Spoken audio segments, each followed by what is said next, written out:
Nós vamos trazer detalhes também sobre a situação de emergência que envolveu o Brasil por causa da pandemia e um decreto que foi editado pela governadora Regina Souza para disciplinar o comportamento dos gestores num momento delicado, que é o momento das pré-campanhas. Aqui está Lídia Brito, trazendo as informações para nós, repórter de política Lídia Brito. Lídia, uma ótima tarde para você. Boa tarde, Joelson. Boa tarde a todos que nos acompanham. Vamos começar falando a respeito do decreto, né, Lídia? Há uma legislação eleitoral rígida, até relativamente clara em relação a como devem se comportar os gestores públicos em períodos de campanha eleitoral. Regina Souza não se contentou com isso, baixou um decreto disciplinando as ações no governo do Estado. É uma posição, Joelson, que geralmente os gestores tomam nesse período eleitoral. Precisa se tomar alguns cuidados, porque existe a legislação eleitoral, a fiscalização e, claro, o governo não quer nenhum tipo de problema, a atual gestão, com denúncias de possível favorecimento de candidatos. E quem explica aí a importância desse decreto é o secretário Antônio Neto. Não é nada novo, é apenas uma adequação da legislação eleitoral para que os gestores não, vamos dizer assim, não que cometam erros, vamos dizer assim, porque na verdade, historicamente, o governo, tanto o nosso governo, das gestões anteriores do governador Wellington, sempre pautou pelo respeito restrito, melhor dizendo, pelo respeito em relação à questão eleitoral, de cumprimento das normas, de obediência às leis. Então é só uma orientação geral muito importante e que cada ação de cada um gestor e gestora possa se dar de conformidade com essas leis, com essas normas.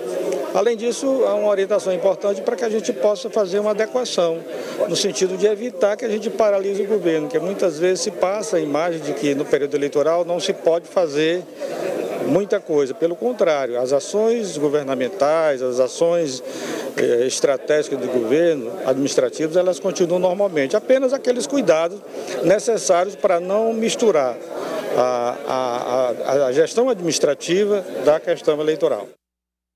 Aí, Lídia, importante, como disse o secretário Antônio Neto, não há nada de novo, mas esse reforço dado por decreto, essa disciplina dada através de um novo elemento que tem força de norma, acaba ajudando também a definir os padrões da gestão, E o governo, Joelson, com esse decreto, dá o sinal de que, olha, estamos aqui continuando o trabalho administrativo. Uma coisa é a política, outra coisa é a administração, que não pode parar. Não é porque nós estamos agora num período ainda pré-eleitoral, depois vamos de fato para o período eleitoral, que o governo vai ter que parar as suas atividades. Não, a governadora vai continuar trabalhando, as secretarias desenvolvendo os seus projetos, obras vão ser inauguradas, Joelson, só que aí entra aqueles cuidados, pré-candidatos, os candidatos não podem estar presentes nesses eventos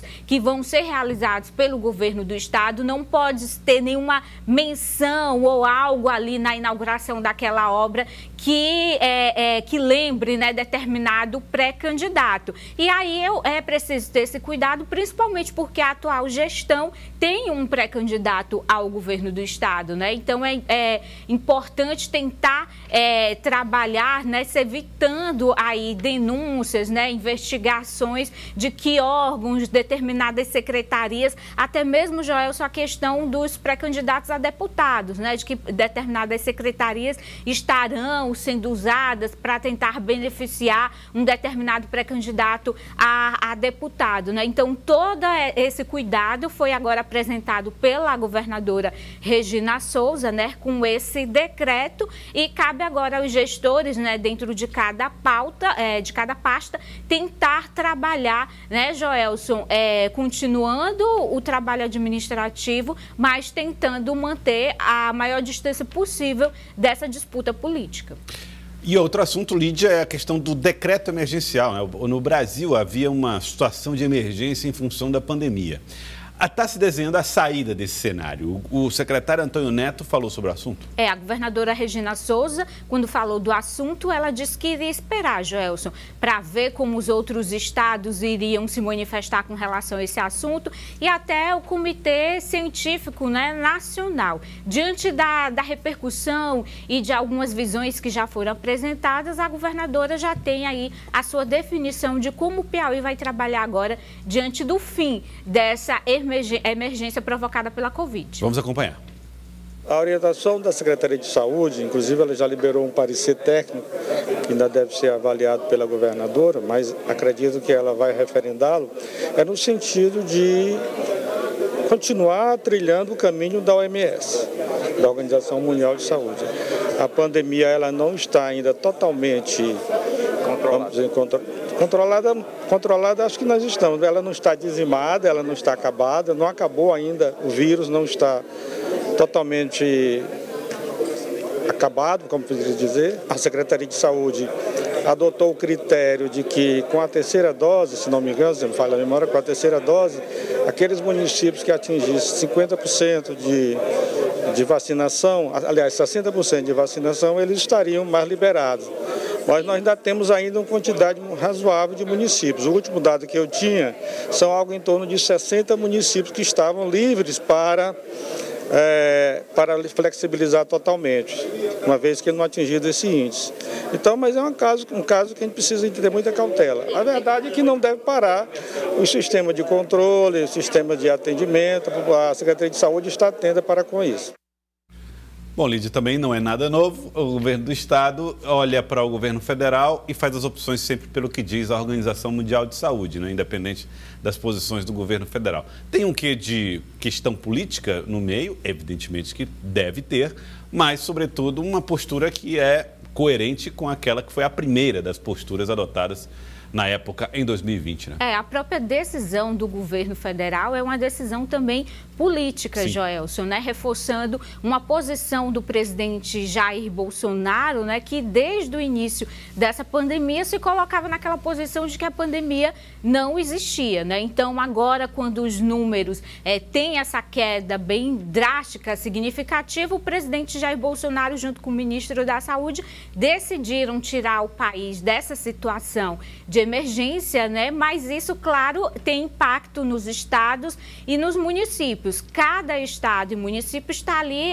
analisando a sua realidade com relação a essa mudança, Joelson. Na entrevista, questionei aí ao secretário, né, como é que o estado está se organizando para mudanças, por exemplo, na questão das licitações, né, nas compras de medicamentos, contratação de profissionais. O secretário esclarece que com a redução dos números da Covid, essas atividades relacionadas diretamente à Covid, elas estão diminuindo, né? Então, essas compras de medicamentos para a Covid, a questão das licitações relacionadas ao tratamento da Covid, essa movimentação nessa atividade teve também uma redução. Então, de certa forma, o governo já vai se adaptando a essas mudanças, né? Mas o secretário fez questão de reforçar aí, Joelson, que a pandemia não acabou, né? Ela teve essa queda significativa, né, desse momento que a gente está vivendo, mas o governo ainda adota